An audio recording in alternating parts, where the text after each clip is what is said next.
Teams. Voilà, alors là, je vais passer la parole à Amélie et Bruno. Est-ce qu'on peut faire des sous-groupes sur Teams? Ah, vas-y. Je vais commencer sur les sous-groupes, de compléter si nécessaire. Oui, c'est tout à fait possible. Donc, vous avez sans doute vu que vous pouviez créer différents, donc dans le menu de gauche sur Teams, créer différents canaux. Donc, ces canaux, c'est différentes parties de la classe pour reprendre l'idée d'une classe. Et il suffit de nommer ces canaux, par exemple, par le nom du groupe ou le nom des gens qui vont y être ou le nom de la tâche qu'on va effectuer dans le groupe, etc. Les étudiants se mettent eux-mêmes dans les groupes ou bien vous les mettez dans les groupes. Et après, ils reviennent, s'il faut de nouveau travailler en grand groupe, ben, ils reviennent dans la salle principale du cours. Ils peuvent après retourner dans le groupe qu'ils ont quitté, ou si vous estimez qu'ils ne sont plus nécessaires, vous pouvez aussi supprimer ces sous-groupes. Il n'y a pas de problème, les recréer par après. C'est juste qu'il faut savoir que si vous les supprimez, ben, les choses qui auront été écrites dedans vont être supprimées aussi. Donc, c'est peut-être intéressant de les garder quand même pendant un certain temps pour avoir un genre de trace de ce qui s'est fait au sein des discussions du cours. Alors ici, il y a des questions techniques par rapport à la gestion et l'ajout de canaux. Ça, on pourra y répondre de manière claire et en tout cas en pratique lors de la formation parce que ce sont des côtés un peu plus techniques. Dans les canaux, en fait, vous pouvez les créer. Donc, c'est via les 3 petits points à côté du titre de votre équipe. Et à partir de là, vous pouvez ajouter des nouveaux canaux. Il y a certaines fonctionnalités comme créer des balises et rendre ces canaux privés. Donc, l'accès au canal n'est réservé qu'aux membres qui sont ajoutés à l'intérieur de ce canal. Donc, tout ce côté pratique et technique, c'est vraiment là-dedans qu'on va entrer dans la formation du 15 octobre.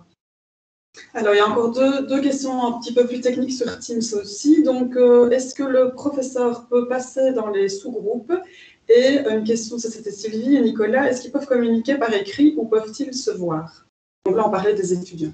On sait faire donc des vidéos en fonction des canaux. Donc, on sait commencer des différentes réunions à travers les différents canaux. On sait communiquer via des chats qui sont liés à chaque canal. Donc, à chaque fois, le chat change. Et à savoir que vos étudiants sont membres des équipes et ne sont pas propriétaires. Vous en êtes propriétaire. Et donc, vous allez pouvoir avoir accès à tous ces canaux. Donc, je pense que… OK. Est-ce qu'il y a encore des questions techniques à poser sur le chat quand vous y êtes sur Teams? Autrement, on passe au côté un peu plus pédagogique et ce qui nous préoccupe aujourd'hui sur l'enseignement hybride. OK. Alors, en attendant, si jamais il y en a encore, je pose la première qui a été proposée en tout début de séance. Alors, est-ce que l'enseignement à distance, de manière générale, ou l'enseignement hybride, permet-il une approche socio-constructiviste? C'est une question de pédagogue. Peut-être expliciter ce que c'est le socio-constructivisme, enfin en 2 mots, et puis alors répondre à la question de Sylvie. Donc, je pense même, Sylvie, qu'on peut parler d'auto-socio-construction parce qu'on va demander à l'élève, à l'étudiant de travailler d'abord seul, de faire des recherches, et puis on va les mettre en groupe et on va vraiment arriver à un échange qui va permettre la construction des connaissances. Donc, on n'est pas du tout dans une approche où l'enseignant va proposer des slides, va mettre sa voix sur les slides et de manière ex-cathédrate va donner de l'information à distance. Ça, c'est finalement un transfert de ce qui peut se faire de manière assez traditionnelle encore à l'heure actuelle. Ici, ben oui. Alors, effectivement, mettre les étudiants en groupe, en présentiel, c'est plus facile. Mais à distance, on peut très bien justement inverser cette tendance et se dire qu'à distance, l'étudiant va avoir des recherches, il va avoir des documents dans lesquels il va devoir faire des lectures, il va devoir faire des synthèses, etc. Et puis, toujours à distance, on peut proposer un travail de groupe où ils mettraient en commun leur synthèse et puis profiter de ce moment en présentiel, de cette co-construction des savoirs en présentiel où là, l'enseignant va revalider, réguler ce qui a été construit. Donc, effectivement, oui, c'est possible, mais nous, ici, on parle d'hybridation et donc d'un équilibre entre la présence et la distance et on n'est pas en train de défendre justement tout doit se passer à distance. Au contraire, on est plutôt dans la réflexion de redonner du sens à la distance et à la présence. Voilà, Sylvie, j'espère qu'on a répondu à ta question. Super, tu dis merci, oui. Alors, il y a une question à nouveau technique de Valérie ici, de la logopédie. Savez-vous si nous avons toutes les autorisations pour accéder à ces canaux? Donc, on revient à Teams. Alors, oui, j'aurais tendance à dire que oui. Peut-être que tu peux préciser quelles autorisations tu souhaites particulièrement, parce que celle d'écrire dans les canaux, celle de supprimer des messages, d'ajouter ou de retirer des gens, tu les as. Maintenant, peut-être que tu veux parler de quelque chose de plus précis. Valérie, on te laisse répondre. J'espère que tu as entendu ce que Bruno venait de dire. On te laisse préciser, on lit la question suivante. Ah voilà. Qu'entendez-vous par ces canaux, Valérie dit. Donc, demande. Les canaux, c'est ce qu'Amélie a expliqué juste avant. Donc, quand on a la vue sur son cours, qu'on double-clique sur son cours, on va voir dans le menu de gauche du cours la description du cours et en dessous, il est mis, je pense que le premier canal qui est créé automatiquement, il s'appelle Général. Ça, c'est un canal. Un canal, c'est un peu comme un endroit de la classe, on va dire. On peut soit choisir de faire la classe dans un seul endroit et là, on garde que le point général, mais plus performant, ce serait d'ajouter via les 3 petits points qui se trouvent à côté du cours, ajouter un nouveau canal. Et quand on ajoute un nouveau canal, on pourrait l'appeler, par exemple, pour faire simple, groupe 1. Et un deuxième canal, on l'appellerait groupe 2. Et donc, dans ces canaux-là, le prof a, à mon sens, toutes les autorisations, c'est-à-dire celle d'ajouter, de retirer, de mettre du contenu, de partager des fichiers, de supprimer éventuellement le canal s'il n'est plus nécessaire, etc. Vérifiez peut-être dans certaines équipes, vous êtes plusieurs professeurs, si vous voulez travailler ensemble, allez vérifier dans la gestion de l'équipe, toujours dans les paramètres de votre équipe. Il y a certains utilisateurs qui vont être désignés comme propriétaires et d'autres comme membres. Les personnes qui sont désignées comme membres, vous pouvez modifier ce statut et vous pouvez donc leur donner la propriété. Et à ce moment-là, vous avez les droits. Oui, c'est ça. Donc, c'est bien la fonction gérer le canal. Ok, alors, on fait une question toujours un peu sur Teams, mais un peu plus psychopédale. Donc là, c'est David. Lorsque les étudiants sont répartis en sous-groupes sur Teams, peut-on apparaître simultanément dans les sous-groupes pour une info, relance, consigne, précision à adresser à tous les étudiants, mais en même temps? Alors, on pourrait le faire par écrit, via les blocs-notes de classe, via des Word partagés, où on voit les étudiants qui complètent un document. Donc ça, en live, il n'y a pas de souci. Après, au niveau d'intervenir dans différentes réunions de manière simultanée, ça, je ne pense pas que ce sera possible. Et j'entends bien ici la demande de David. On a tous un peu vécu Zoom pendant le confinement et on s'est testé à cette application-là, qui, je le rappelle, est payante et qui a certaines limites aussi. Et donc, les fonctions Zoom, elles ne se retrouvent pas toutes dans Teams. Par contre, nous espérons quand même que Teams va évoluer. Il a déjà pas mal de propriétés qui sont super intéressantes. Et donc, cette fonctionnalité petit groupe, on ne l'a pas encore ici dans Teams, mais nous pensons que d'ici la fin de l'année, il y a moyen que des applications viennent s'ajouter justement dans Teams. Donc, voilà, la fonctionnalité canal est un moyen de dévier ce manque qu'on a ici dans Teams, mais ne résoudra pas tous les problèmes pour la gestion des groupes. Ok. Plus de questions pour l'instant au niveau du chat. Est-ce qu'il y en a qui auraient envie d'intervenir, mais en levant la main et en prenant la parole peut-être? Alors, on a Julia. Julia? Oui, bonjour, est-ce qu'on m'entend? Micro, alors Julia, si tu veux bien. Oui, on m'entend? Est-ce qu'on m'entend? Je pense que oui, moi, je ne peux pas l'entendre parce que j'ai un micro là. Tu vois le son? Tu vois? Je débranche. En fait, on est sur un micro externe. Oui, tu peux le débrancher. Voilà, excuse-nous. Oui, Julia, tu peux peut-être... Vas-y, voilà, oui. On m'entend? Oui, en fait, moi, j'ai une question plutôt pratique parce que là, quand j'entends les possibilités, ça a l'air bien beau. Mais moi, je suis confrontée au fait que j'ai des étudiants, qui ont une très mauvaise connexion ou pas du tout, 2 qui n'ont pas d'ordinateur. Et donc, je trouve que c'est très, très difficile de donner... voilà, ce matin, j'ai eu un groupe en langue italienne. C'était extrêmement difficile de donner cours. Je crois qu'ils étaient... Déjà, je n'avais que la moitié de la classe. Donc, déjà, la moitié ne se présente pas. Ceux qui étaient là, j'en ai une dont le micro ne fonctionnait pas. Donc, elle ne savait pas participer. Et voilà, moi, je me sens un peu impuissante face à ça. Je pense que je peux faire toute la pédagogie qu'on veut. Si l'étudiant n'a pas le matériel ou les conditions, je trouve ça vraiment très frustrant. Oui, alors, Pour te répondre, pendant le confinement, justement, on a pu mettre en place, grâce au service social, des aides, notamment le prêt de laptop. Donc, il y a une réserve de prêt qui peut être demandée au service social via Carole Masson. Il y a aussi des aides par rapport aux connexions Wi-Fi. Donc, par rapport à ça, tu peux peut-être proposer aux étudiants de soit passer par le service social ou le SAR, donc le service d'aide à la réussite, qui peut faire la demande auprès des personnes qui gèrent ça, justement. D'accord. Oui. Ça va, Julie, on a répondu à ta question? Oui, bah... Pas particulièrement avec ce qu'on peut faire aussi. On n'est pas... oui, oui, bien sûr, oui, j'imagine, oui, mais je vais rediriger les étudiants vers ces services-là. Oui, vraiment, parce que des ordinateurs, il y en a encore. Carole Masson, comment dire, sur la demande du conseil social, mais de l'Échevinat aussi, on a commandé énormément, et je sais qu'il en reste, et il y a toujours moyen de débloquer des fonds par rapport à ça. D'accord, merci beaucoup. Oui, dans les séminaires du SAR de première année, donc on a vu tous les blocs 1. On leur a dit qu'ils pouvaient faire des demandes au service social, qu'ils pouvaient passer par les relais dans les départements, etc. Il faut après que les étudiants aussi fassent la démarche, quoi. Bien sûr, oui. Je vais les inciter. Merci beaucoup. Voilà.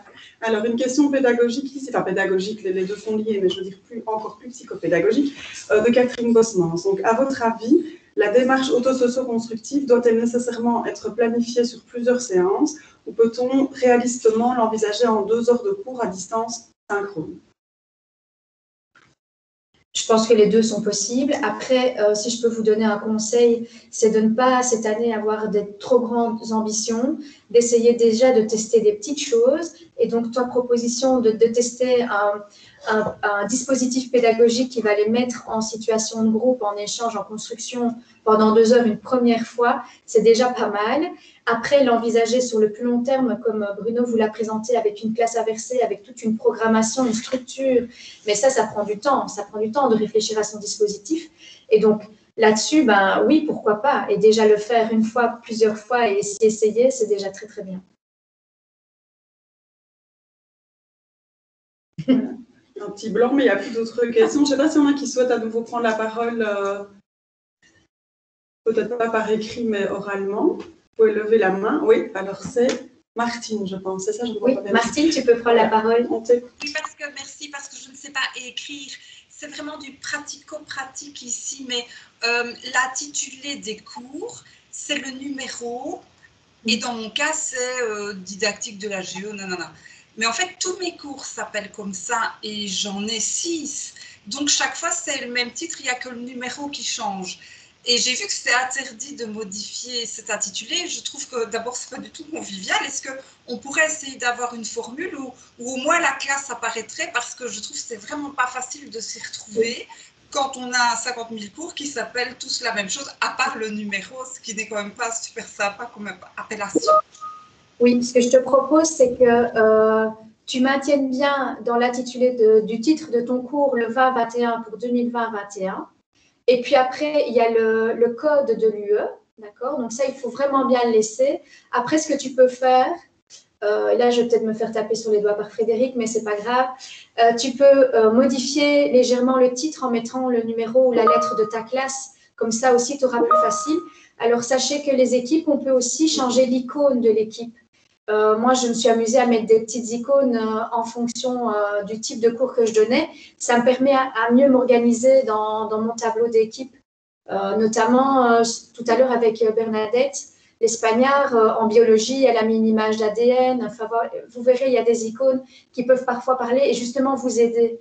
Mais de grâce, n'enlevez pas justement le code de l'UE parce que ça, c'est vraiment important pour les informaticiens de pouvoir l'avoir.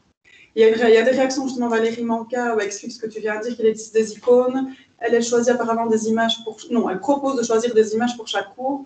Vous avez le... Et alors, Yolanda, tu dis on peut masquer les autres, c'est-à-dire? Oui, alors vous pouvez... je pense que tu parles de masquer des équipes. Donc, vous pouvez...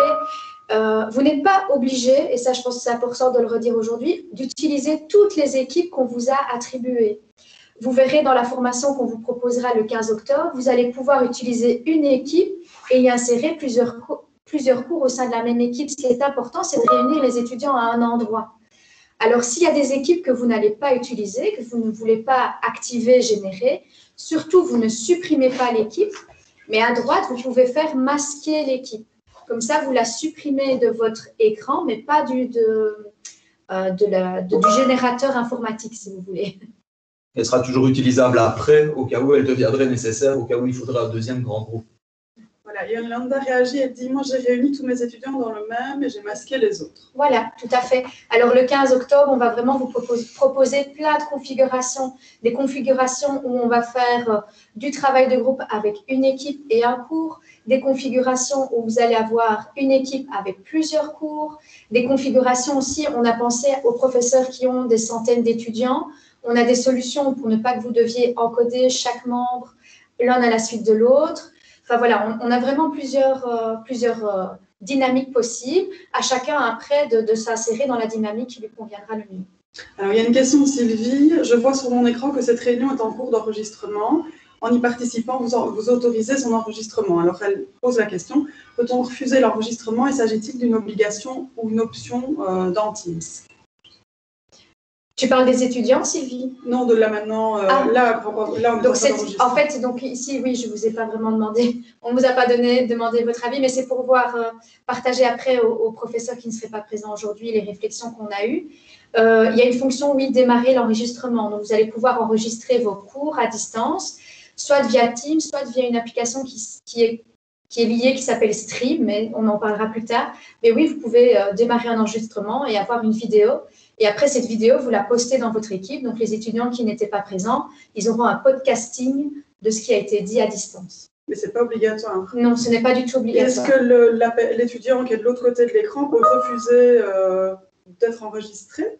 Non, soit tout le monde accepte ou… oui, ici, quand tu enregistres toutes les personnes qui sont… Donc, les étudiants doivent être au courant, oui. Mais c'est toute la classe. Ouais. Oui, c'est quelque chose qu'il faut leur dire au départ, oui, à mon sens. Oui. Ok, donc Sylvie dit il n'y a aucune obligation, donc non, il n'y a pas d'obligation. Oui. Oui. Alors, est-ce qu'il y en a qui ont envie d'intervenir? Et l'idée aussi de ce webinaire, c'est de pouvoir à un moment échanger avec des pratiques, si certains ont déjà mis des choses en place intéressantes au niveau de leur cours depuis le début de l'année par rapport à l'enseignement hybride, vu chaque département y est confronté, certains plus que d'autres. Voilà, c'est peut-être le moment aussi. Catherine, alors, c'est une question. Donc, elles sont longues les questions, Catherine. Comment être présente pendant le travail des sous-groupes ou des teams durant les 2 heures de cours? Je pensais rejoindre les teams en démarrant une réunion et aussi lire le travail qu'ils sont en train de rédiger dans leur bloc-notes et noter les commentaires. Qu'en dites-vous? Bruno? Je pense que c'est une super bonne option. En dehors de ça, il y a moyen aussi de suivre leur conversation en temps, au moment où ils la font à l'intérieur des canaux, comme on en a parlé. Mais je pense que dès que ça devient un peu plus complexe et qu'il y a un travail qui est en train de se faire, le bloc-notes d'équipe, c'est la meilleure solution. Catherine, justement, tu as l'air, toi, d'avoir élaboré une séance de cours. Enfin, il me semble que tu es déjà un peu loin dans la réflexion de la mise en place de l'hybride. Oui. Encore un truc qui me revient à cette idée, par rapport à cette idée-là, oui. C'est si, de la même façon qu'on peut utiliser le bloc-notes de cours, on peut poster dans chacun des canaux où les équipes sont en train de travailler, un lien vers un document partagé, par exemple un équivalent d'une diapositive partagée, un texte partagé, etc. Et alors, on voit les étudiants au fur et à mesure travailler dessus et on peut intervenir dans le document partagé lui-même. Si on est, par exemple, en train de créer une présentation à plusieurs, ça peut se faire directement dans un partage de dia. Oui. Est-ce qu'il y a des questions? Je voulais faire intervenir Catherine, mais c'est sans obligation. Mais je me dis, comme tu étais déjà un petit peu plus loin peut-être dans la réflexion, Catherine, ça envie de dire un mot sur ce à quoi tu avais pensé? Oui, je vais surtout démarrer demain. Donc, j'ai créé des sous-groupes, donc des canaux, dans lesquels se trouvent 3 à 4 étudiants. Et je souhaite bien entendu que ces étudiants travaillent en collaboration. Justement, je souhaiterais qu'à un moment donné, ils rédigent une synthèse. Et donc, ça m'intéressait bien de me rendre compte que je pouvais peut-être leur demander de rédiger une dia PowerPoint, par exemple, puisque l'idée dans le cours suivant, c'est qu'au début de la séance, les étudiants viennent présenter la synthèse de la partie du cours qu'ils auront découverte. Et donc, je crois que je vais essayer d'utiliser ce système du PowerPoint, là, de la dia PowerPoint. Et je viens donc d'apprendre qu'il y a moyen de regarder en direct la réalisation de cette dia. Et donc, ça m'intéresse beaucoup. Ce que j'ai remarqué, c'est que le temps passe très vite. 2 heures de cours synchrone, oh là là, c'est vraiment rapide. Et j'aimerais pouvoir faire comme en classe, passer d'un sous-groupe à l'autre. Pour quand même jouer mon rôle de prof, quoi, être là comme quelqu'un qui va apporter des compléments d'information, des clarifications, poser des questions, faire réfléchir les étudiants un peu plus loin. Et c'est ça un peu ma préoccupation actuellement, quoi. Je vais tester. J'ai un peu peur déjà de mon sentiment d'insatisfaction parce que je ne pourrais pas être partout en même temps. Mais je crois que c'est aussi en s'exerçant qu'on devient plus efficace. Voilà, donc oui, j'aime expérimenter et dans tous les cas, cet outil pour moi, il est important qu'il fasse réfléchir les étudiants, qu'il continue à les faire travailler ensemble. Et puis, ce travail à distance peut isoler les étudiants. Hein, et ça, je ne le souhaite pas. Je souhaite que les étudiants continuent à pouvoir compter les uns sur les autres, que l'on puisse continuer à développer de l'entraide, même à distance. Et je pense que nos dispositifs pédagogiques doivent, me semble-t-il, pouvoir favoriser cela, quoi. Oui.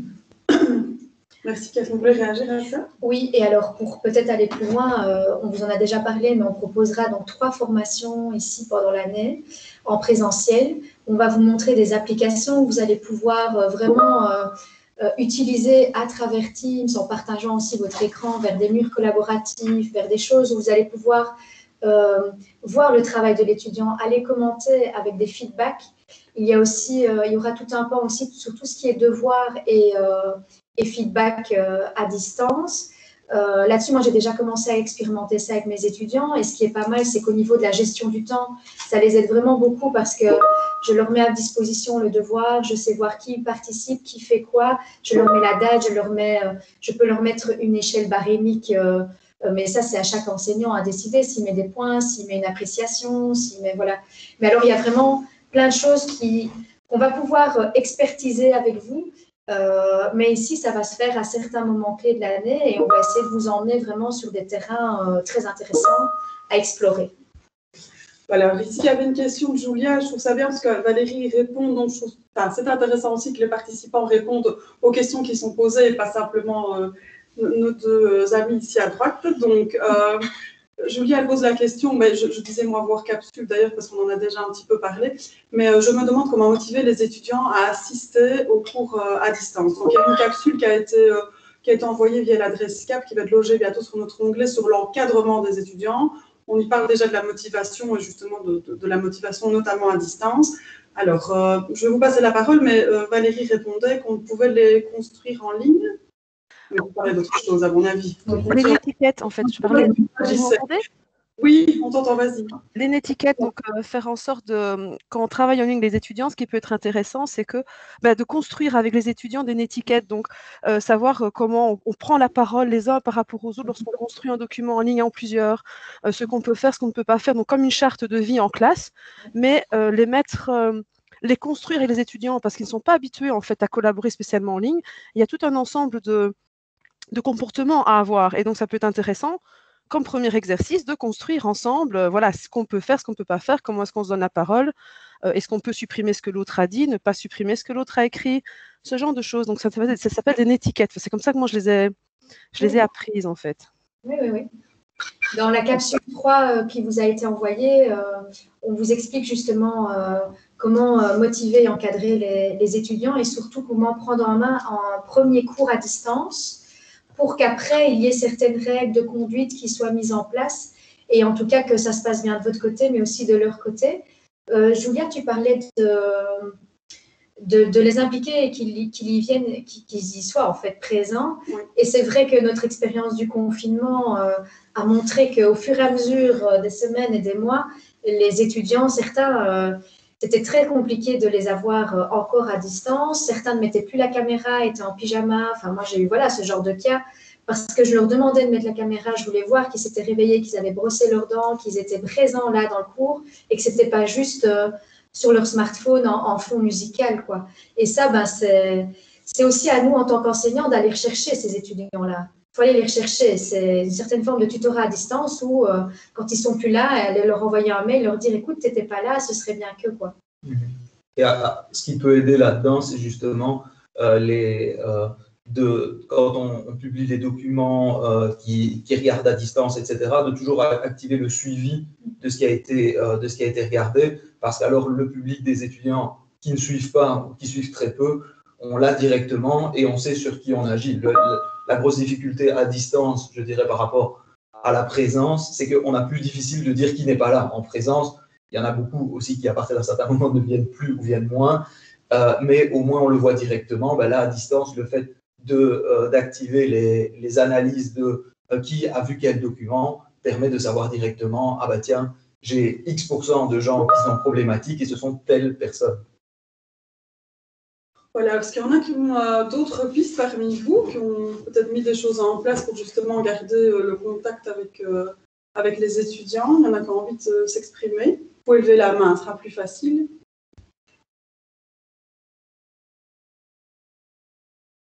Non? Ah, il y a une main là, non? Je crois que c'est quelqu'un qui a déjà fait. Moi, j'ai levé la main, mais on ne voit pas. C'est Marie-Claire? Non, c'est Martine. Ah, pardon. Ah, Martine, pardon. On ne voit que les initiales, hein, c'est pour ça. Voilà, vas-y Martine. Oui, moi, je voulais rebondir sur ce qui venait d'être dit parce que moi, en fait, je travaille avec des capsules vidéo où je fais un commentaire de mon PowerPoint puisque dans les cours, je travaille toujours sur PowerPoint. Ça a été très apprécié des étudiants parce que c'est de façon asynchrone. Et puis, ils peuvent mettre la pause quand ils veulent. On n'est pas tout le temps interrompu, tout ça. Donc, au niveau de la cohérence, de la compréhension des matières, je trouvais que c'était plutôt bien reçu par les étudiants. Par contre, moi, je travaille avec la plateforme. Je ne suis pas encore du tout mise à Teams. Et je n'ai pas cette possibilité, en tout cas, je n'ai pas trouvé comment voir qui avait regardé la vidéo. Et du coup, après, je propose toujours des rendez-vous Skype pour parler de la matière et répondre aux questions.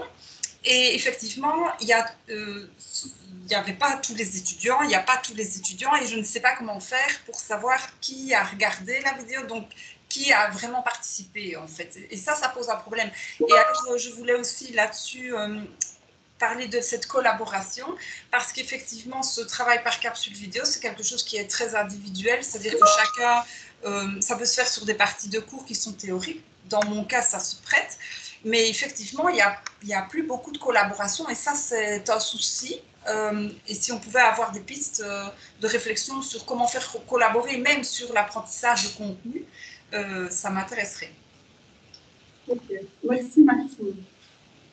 Alors, vous voulez réagir à ce que Martine venait de dire? Oui, vas-y. Oui, au niveau de la collaboration, je pense que les mettre directement ou à partir d'un certain moment en situation, c'est-à-dire en groupe où ils doivent collaborer, donc définir des doublettes, des triplettes qui peuvent changer avec le temps, c'est le moyen de les forcer, inciter, disons, à collaborer rapidement. Par exemple, je reviens à l'idée de tout à l'heure de les faire travailler sur des présentations ensemble. Si une présentation est assignée à 3-4 étudiants, on verra dans l'historique, pour revenir à comment est-ce qu'on sait qui s'est connecté, dans l'historique, il est mis les différentes modifications. Et s'il y a une seule personne qui a travaillé dessus, évidemment, il y aura le retour de cet étudiant directement du fait que les autres n'ont pas participé. Mais il y aura une objectivation par le fait qu'on voit telle personne a modifié à telle heure, etc., dans la liste du document lui-même. Et donc là, on a un genre de log, de journal de bord, de ce qui a été fait par qui, et en tant qu'enseignant, on peut savoir si la collaboration elle a eu lieu. On peut aussi aller vérifier dans les canaux où la tâche a été postée, pour voir quels ont été les rôles que les étudiants ont pris, comment est-ce qu'ils se sont partagés, qui a expliqué quoi, de quelle manière, et encourager ce type de comportement positif et le souligner aussi quand il n'a pas lieu, en disant « Ah ben là, il aurait peut-être fallu vous expliquer entre vous, vous partager les tâches, etc. » Aussi, dans chaque équipe, il y a un onglet « Analyse des activités de l'équipe ». Et donc là, on sait voir qui sont les utilisateurs qui postent des choses, qui participent, etc. On vous montrera ça aussi en formation. Martine, tu soulevais, je trouve, une plus-value pédagogique vraiment importante et pertinente quand tu expliques que les étudiants, de manière asynchrone, peuvent voir mon PowerPoint commenté, le revoir plusieurs fois au moment, etc. C'est là qu'il y a quelque chose à jouer, justement, au niveau théorique. Et je trouve ça vraiment intéressant au niveau pédagogique de proposer des supports où l'étudiant va pouvoir le regarder au moment qui lui convient le mieux, revenir en arrière sur des choses peut-être qu'il a moins comprises. Et ça, en présentiel, ce n'est pas possible de le faire. Donc, c'est vraiment très intéressant ce que tu nous as partagé. Voilà, alors on va bientôt clôturer, il reste 1 minute. Il y a juste encore quelques réactions par rapport à ce qui a été dit. Yolanda ne sait pas prendre la parole pour des raisons domestiques, donc elle nous explique qu'elle a un document qui pourrait être peut-être sympa à partager, je ne sais pas si ça t'intéresse de nous l'envoyer sur l'adresse, sur le comportement des étudiants en groupe, et Catherine réagit en disant qu'elle, dans ses sous-groupes, elle a choisi un rôle pour chaque. Je ne sais pas si c'est un rôle pour chacun, mais en tout cas, si, chaque étudiant a un rôle dans le sous-groupe. Preneur de notes, gestionnaire du temps, animateur de contenu, animateur relationnel. Donc voilà, Yolanda trouve que c'est une très bonne idée. Et Yolanda précise que c'est un texte en espagnol. Voilà, donc écoute Amélie parle espagnol, nous traduirons, c'est pas grave. Alors Sylvie, on va clôturer là-dessus, vivement la formation du 15, merci. Doit-on y venir avec son ordi pour des exercices pratiques ou serons-nous dans un local équipé? On n'a pas encore le local parce qu'on n'a pas encore le nombre d'inscrits, vous êtes déjà nombreux, donc on pensait déjà à dédoubler le groupe. On a dépassé la barre de 30, donc un local équipé, ne rêvons pas. Donc oui, si vous pouvez prendre votre ordi, oui. Je pense que c'est mieux. Si jamais il y a un problème avec ça, voilà, signalez-le avant. Oui. On a 2-3 laptops qu'on peut prêter. Oui, et on verra vers vous pour les infos plus pratiques, une fois que les inscriptions seront clôturées. Voilà, on va s'arrêter là. On vous remercie pour votre participation. On se retrouve au plus tard le 15. N'hésitez vraiment pas à prendre contact de manière individuelle via notre adresse donc cap@hel.be. Que dire d'autre? Tous les capsules ont été envoyées. Donc là, si vous souhaitez, vous avez perdu le mail, quand ce n'est pas encore logé sur l'onglet, n'hésitez pas à nous les redemander. Et puis, on reste à votre disposition. Et encore désolé pour les problèmes un peu techniques qu'on a rencontrés. C'était une première pour nous. On fera mieux la fois prochaine. Voilà. Pardon, je l'ai dit l'anglais au début. Ça va? Voilà, bonne soirée à tous et à bientôt. Merci pour votre participation.